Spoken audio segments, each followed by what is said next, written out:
C'est formidable. Moteur. Bon, bonsoir à tous.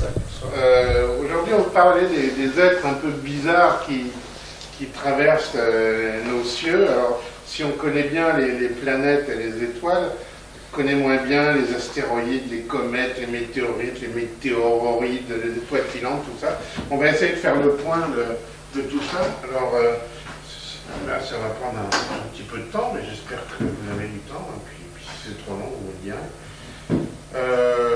Voilà. Vous voyez, de temps en temps, on voit des choses comme ça. Bon, c'est jamais aussi beau. Hein. Ça, c'est la comète McNaught qui passe dans le ciel du VLT au Chili. Hein. Vous voyez tous, là, c'est net, là, le ciel. D'accord. Hein. Bon, et il y a de nombreux objets qui traversent le ciel.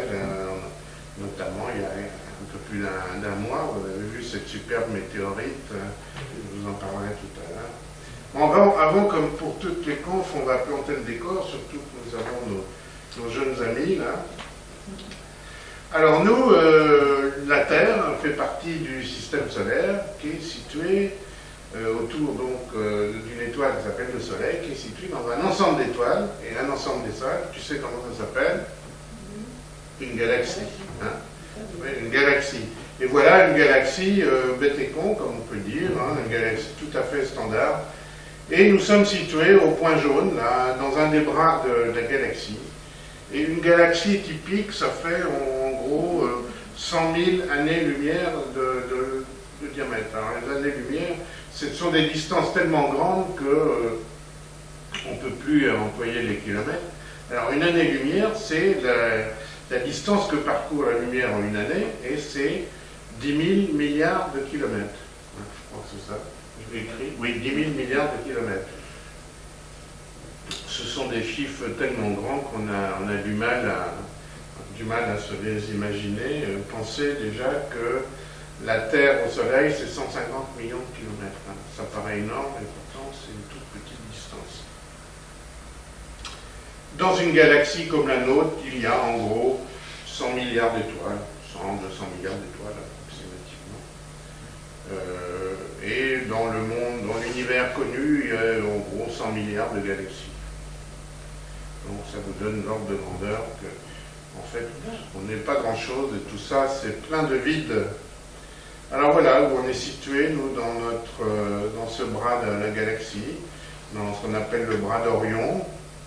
On est situé dans un ensemble d'étoiles, et dans cet ensemble d'étoiles, il y a le Soleil, et autour du Soleil, il y a des planètes, et puis il y a des petits corps qui, de temps en temps, viennent dire bonjour au Soleil. Alors voilà comment le système solaire s'est formé. Il y a un disque de poussière et les poussières se sont agglomérées grâce à la gravitation. Hein. Plus il y avait de masse, la masse a attiré la masse et ça a créé des planètes. Et ça a aussi laissé beaucoup de restes de poussière. Et aujourd'hui, ce sont ces restes de poussière qui vont nous intéresser. Alors voilà une représentation schématique du système solaire pour vous fixer les distances. En jaune, c'est le Soleil, en bleu, la Terre, en rouge, c'est la plus grosse planète du système solaire. Tu sais comment elle s'appelle, la plus grosse planète du système solaire? Allez, Jupiter, hein, bien sûr. Hein. Voilà. Et donc, si on prend comme nouvelle unité la distance de la Terre au Soleil, tu vois, Jupiter, il est situé à 5 fois cette unité. Mais par contre, le système solaire va très très loin et peut aller jusqu'à 300 000 de ces unités. Mais entre toutes ces planètes, il y a beaucoup de vide. Alors voilà, bon, ça c'est moins intéressant, mais c'est parlant pour les scientifiques, puisque c'est une courbe du système solaire, mais en échelle logarithmique.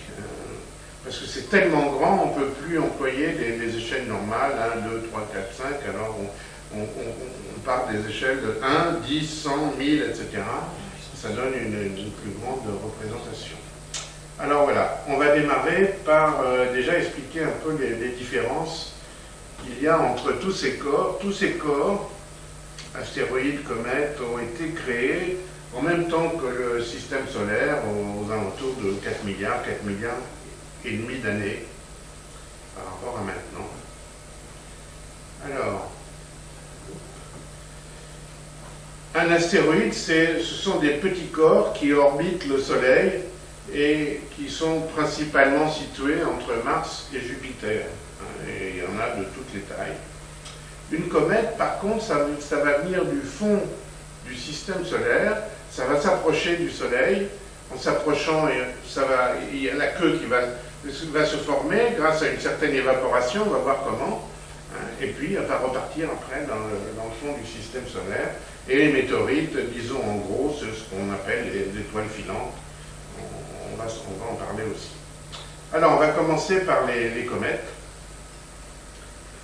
Alors, une des meilleures définitions de comètes, c'est dire que ce sont des boules de neige sales. Quand vous vous amusez en hiver dans la cour de récréation, faire une boule de neige, il y a un peu de saleté par terre, de la poussière, vous mélangez tout ça avec des petits bouts de cailloux, pas trop de cailloux, sinon ça fait mal. Eh bien, vous avez le noyau d'une comète. Donc, une comète, c'est plutôt de la glace. Alors que les astéroïdes, ça va être plutôt de la roche. Ça va être la grosse différence. Alors, ces comètes sont intéressantes parce que, en fait, ce sont les restes de la formation du système solaire. Ce sont des morceaux de matière qui n'ont pas pu former, de planètes, ou qui n'ont pas pu, former de planètes, donc, qui sont dans leur état d'origine. Donc, on va toujours s'intéresser à les étudier. Alors, une comète vient du fin fond de notre système solaire, ça peut être très très loin, et à l'approche du Soleil, c'est-à-dire en gros quand il commence à s'approcher de Jupiter, la température devient un peu plus forte, et comme c'est une boule de neige, comme il y a beaucoup de glace, qu'est-ce qui se passe quand la température augmente? Eh bien la glace va s'évaporer, va fondre. C'est ce qui va donner naissance notamment aux queues de comètes. Je ne sais pas s'il y en a, oui, il y en a certainement qui... Il y a des astronomes ici qui ont déjà vu des comètes, c'est un spectacle magnifique. On en attend d'ailleurs une pour la fin de l'année, pour décembre, et on espère qu'elle sera aussi belle que Hyakutake ou Engbok. On peut rêver. Disons qu'on pense que ça va être très intéressant. Alors voilà à quoi ça ressemble une comète. Donc elle vient du fin fond du système solaire, ici.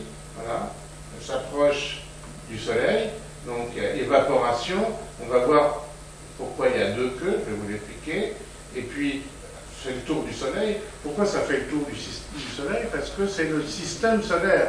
Système solaire, ça veut dire que tous les corps tournent autour du Soleil, même des corps qui viennent de très très loin.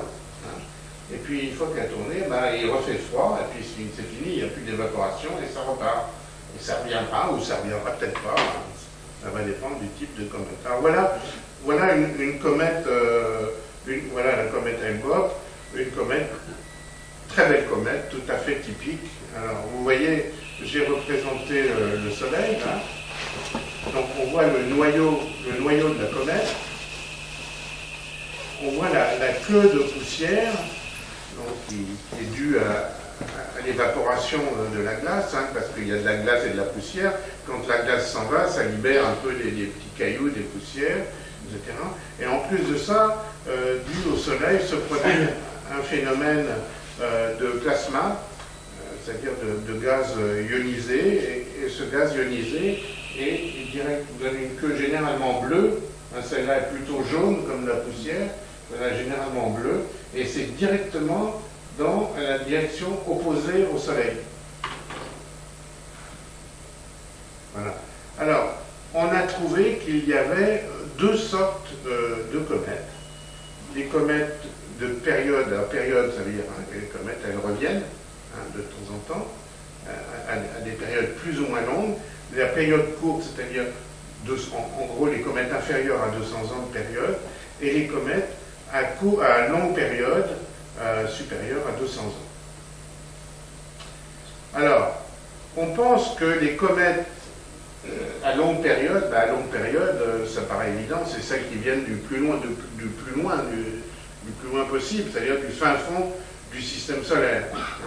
Et on pense qu'il y a un réservoir de comètes, une sorte de grosse bulle, comme un peu une bulle de barbe à papa, vous voyez, qui est le réservoir de comètes qu'on appelle le nuage de Oort. Hein, Oort, c'est un astronome hollandais qui a eu cette idée. Et alors, ce nuage de Oort, il est situé très très loin, hein, très très loin du Soleil, c'est-à-dire beaucoup plus loin que Uranus et Neptune. Hein. Par contre, les comètes à courte période, donc courte période, ça veut dire que ça va venir tous les 100 ou tous les 200 ans, donc il faut que le réservoir soit plus près, hein, bien entendu. Et ce réservoir, c'est avec une ceinture de comètes qui est située au-delà de Neptune, Neptune étant la